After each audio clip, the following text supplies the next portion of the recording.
Nag-issue po kayo ngayon ng ano, ng Ma'am. statement na ano, Opo.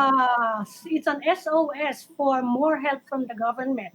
You feel overworked, underpaid, while you have always felt overworked and underpaid, unfortunately. Opo. At mas Opo. mahirap po ngayon dahil nga sa pandemya. Maybe you can tell Yes, more ma'am. about that. Saka maraming nagpa-positive sa frontliners, Yes, sa yun na nga, nurses. yun na nga. Yeah. Siguro Opo. you can tell us more muna about the statement. Opo. Actually, alarming po, no? Dahil matagal na mataas ang incidence ng infection among health workers at nasa top ng list po ang nurses, no? Matagal na po. Pero ang nakakalungkot, frustrated na kami at maraming nagagalit, demoralized dahil parang wala kami nararamdaman na pagbabago or improvement. Wala kami naramdaman na sapat na tulong sa mga issues na na-bring up na po namin mula pa nung sumulat kami sa IATF. Actually, yung Filipino Nurses United po ay simula nung February 6, first week ng February pa lang, ay nanawagan na po kami sa pamahalaan ng protection, siguruhin ang protection ng nurses at kasabay nito ay pagsiguro sa kaligtasan ng publiko. Pero hanggang sa ngayon, nasa almost 60,000 na ang cases ng COVID natin sa Pilipinas. Pero hindi pa po nag-i-improve ang kalagayan ng mga nurses. Sabi nga ni Mayor na kung sa unang parte ng pandemic, dahil wala tayong karanasan, hindi tayo prepared, ngayon ay more than 5 months na po tayo. Siguro dapat ay maayos-ayos na sana ang sistema. Kaya lang Ano nakakalungkot. pangunahing issue po? Ano po ang pangunahing issue ninyo? Ang pangunahing issue pa rin po namin ay sapat na proteksyon. Kasi yan Ayun. po, alam naman po natin na nakataya ang buhay ng mga nurses. Sila ang nasa frontline. Kami ang Yes. nasa frontline habang kami ay nagre-render ng wholeheartedly ng service sa ating mga pasyente Opo. at ating mga komunidad. Ngunit hindi pa rin po namin nararanasan ang sapat na proteksyon. Kaya po sinasabi namin na dapat merong adequate and appropriate na PPEs. Siguro po Ayun. magandang example, kaya kami ay naroon din ng protest action. Yung aming pong chapter ay nagkaroon ng protest action sa hospital. Dahil nakakaba po ang sitwasyon. Araw-araw ay nadagdagan ang cases ng mga COVID. health workers na nagkakaroon ng sakit. This July lang po ay nagkaroon ng 40 na positive cases ng health workers at merong dagdag pa na 20. So, July po ay hindi po totoo sinasabi ng San Lazaro Hospital admin na yung 40 cases na namin ay cumulative mula March. Hindi po yon. Ito po ay July, no? 40 plus 20 pa po. Yung pinaka-recent na data, nag-positive ang 20 health workers. Ano ho kaya ang Sa San dahilan? Lazaro Hospital. At Ano ang tutukuyin ninyong dahilan? nakakalungkot lang po na Yes. Ano po ang pangunahing dahilan na tinutukoy ninyo at hindi kayo protektado? Opo. Gear Kulang po po. ba? PPE? Opo. Kulang po ang okay. PPEs po natin. Sa katunayan, gusto ko po idugtong na nakakalungkot. May dalawang members na ngayon ay critically ill. Nandyan po sila sa ICU ng San Lazaro Hospital. So, yung increasing number of cases ay indication po na hindi sapat ang protection. Bigyan niyo po kami ng idea ng ilan po ba ang PPE na ini-issue sa inyo?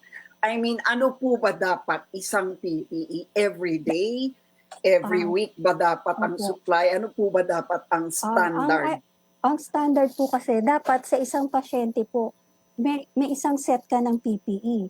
Ang isang nurse ay nag-handle ng 6, for example po, na COVID patient. So, bawat pasok mo sa patient, dapat ikaw ay nagpapalit ng PPE para maiwasan po ang cross-contamination. Hindi po pwede na same set of PPE ay suot-suot mo.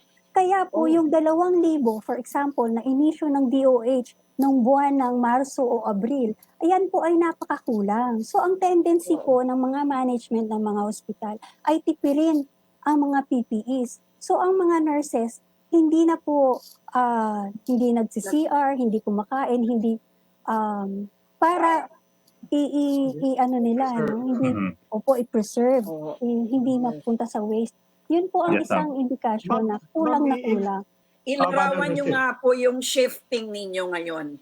Iba-iba po kasi ang nangyayari. Meron pong mga ospital, tulad ng PGH, na 7 days straight and then 7 days na quarantine Rest. Okay. days. Okay. Meron po 5 days straight, ganun po. Ano. Kaya lang po, ang gusto namin ay dapat 14 days na quarantine upang malaman mo kung naka-acquire ka ng virus at positive ka, hindi ka dapat Yes. babalik sa trabaho mo. Kaya lang po, dahil sa kakulangan na ng tao, hindi naman po ginagawa ng gobyerno ang mabilisang mass hiring. Napipilitan po ang mga nurses na bumabalik agad sila sa duty dahil sa kakulangan ng tao. So yan rin po ang aming panawagan na dapat merong mass hiring of nurses with regular positions at bigyan ng sapat na just compensation po at saka benefits. Kasi marami rin po nag-aatubiling mag-apply dahil wala naman pong kasiguruhan in terms of job security, napakababang sahod, napakahirap pa ng trabaho. I-risk mo ang buhay mo, pero nasaan ang suporta? Nasaan ang kasiguruhan na ikaw ay mabubuhay sa paglilingkod? Ano po? Dapat bibigyan natin ng pagpapahalaga ang buhay ng ating mga nurses na handang maglikod para labanan ang pandemya na ito. Dahil ang COVID-19 po, alam naman natin kung gaano ka-fatal. Kasi po sa kasalukuyan, ang pakiramdam ay parang we are left on our own, no? Parang kanya-kanya. Marami po kaming nurses na nakausap, may members po kami. Sila mismo kailangan maghanap saan sila magpapaswab. Kung halimbawa ikaw po, government nurse ka, nagkasakit ka, ikaw pa ang hahanap para sa sarili mo na magsaswab. At ikaw rin ang gagastos para sa swab mo. Hindi po Hindi ba? ba dapat yung hospital dapat? We had the impression that the hospital should be taking charge of that. Marami po, mas marami po ang mga nurses na papabayaan mula dun sa pagkakaroon ng symptoms hanggang sa nagkasakit. Marami po sa amin ang lumalapit humihingi ng tulong. Kami ang nagsasabi na hindi ba dapat yung chief nurse, yung management ng ospital ang hinihingan mo ng tulong. Pero wala kang choice, kailangan namin tulungan. Nandun siya sa labas ng ospital, nasa TED. Anong gagawin niya? So gumawa kami ng paraan, kami ang tumawag sa mga kaibigan namin, mga union officers, para hanapan siya ng pagdadalhan ng ospital. Halimbawa, Kasama sa statement nyo ngayon na delayed pa rin yung pagtataas ng sahod na mandated by law. Gaano marami na kaya ang nakakuha ng mandated salary increase? Wala pa po yung salary increase. Wala pa. January 2020 po ang umpisa niyan. Pero hanggang ngayon wala pa. So nag-follow up po kami sa DBM nung March. We had the reply ng last week ng March. Sinabi nila they need the finality decision from the Supreme Court. We followed up the Supreme Court. The Supreme Court said they nailed the finality decision sa DBM last June 9. So nag-follow up kami.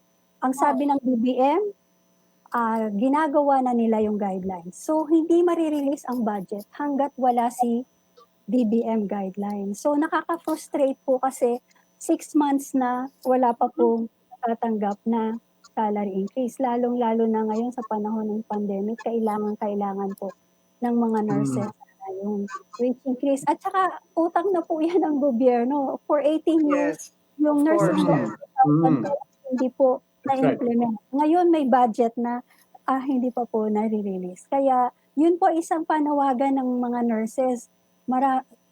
Nationwide po, no, dapat yung nurse 1, salary grade 15 ay dapat makatanggap na po sila ng 32,000 plus. At yung nurse 2, dapat maging SG 16 po sila. Dapat makatanggap po sila ng 35,000 plus kada buwan. Yun po ang isang panawagan po namin. Ano pong sabi sa inyo ng budget department? Gaano katagal daw yung processing niyan para mag-umpisa na yung pagbabayad? Doon po sa inatenan namin Congress hearing kahapon, nag-promise po sila na they are in the process of making the guidelines. Ang tanong po natin, kailan po kaya matatapos ang guidelines? Sa benefits po, gusto ko rin pong idagdag na yung hazard pay po, marami po kaming mga members, lalo na sa probinsya, lalo na po yung mga contractuals or tinatawag na job, wala po silang natatanggap na hazard pay. Pero the same exposure, the same risk, and the same workload, na pagod, hirap na hirap sila with the same sacrifices and pwede natin sabihing suffering. Ano? Sinasabi po nila na nagdurusa kami dito pero sana bigyan kami ng pagpapahalaga, hindi lang sa salita, pero yung actual na suporta po sa pamamagitan ng sapat na sahod at pagbibigay ng benepisyo. Marami po kaming nurses na nagkaroon ng COVID-19 pero dahil ang nire-require po ng Bayanihan Act, dapat severe ang infection, hindi po sila nabigyan ng 100,000 compensation. So yun po ang aming hinihiling na sana kung magkaroon ng COVID-19 infection ang mga nurses, hindi na i-require na severe infection regardless Bago of severity. bigyan. Yes. Opo. Yes, oo. Sana consider ang aming appeal tungkol sa Kailangan malala bago bigyan ng yun financial support. Opo, yun po ay severe So, pneumonia. okay, so paano kung moderate lang, binibigyan pa Hindi naman po. ng karampatang treatment? Paano ginagawa? Ang nangyayari po, nag-home quarantine o wala po silang Moderate? support. Opo, wala po lang support.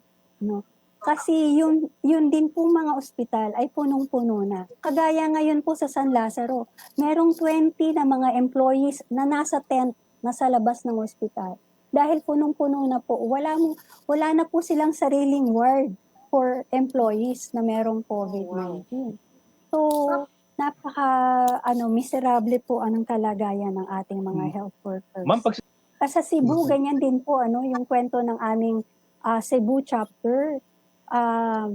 Sinasabi nga po namin parang microcosm ang Cebu at San Lazaro dahil ito ay nangyayari po sa buong bansa po ang kalagayan ng mga nurses na wala po kaming naramdaman na improvement. Kaya yun po yung aming panawagan na sana pakinggan naman po kami. Ilang months na po kami paulit-ulit ng panawagan at hindi na po namin mabilang ang ilan ng inisyu naming position statements.